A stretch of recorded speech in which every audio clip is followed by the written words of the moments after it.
मंडळी, देशात विविध भागात गारठा, कुठे बर्फवृष्टी तर काही भागात तापमानात लक्षणीय चढ-उतार पाहायला मिळत आहे.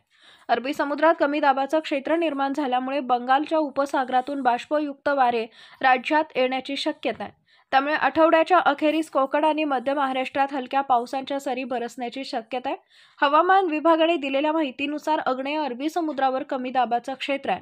त्यामुळे बंगालच्या उपसागरावरून येणाऱ्या बाष्पयुक्त वाऱ्यांचा वेग वाढून राज्यात बाष्पयुक्त वारे वाहण्याची शक्यता आहे.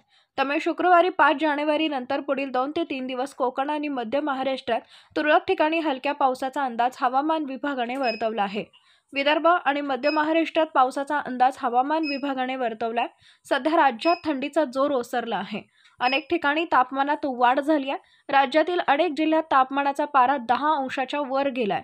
राज्यात दाबाच्या क्षेत्राची वाटचाल उत्तर दिशेने सुरू आहे. त्यामुळे बंगालच्या उपसागरावरून येणाऱ्या बाष्पयुक्त वाऱ्याचा वेग वाढून राज्यात बाष्पयुक्त वारे वाहण्याची शक्यता आहे.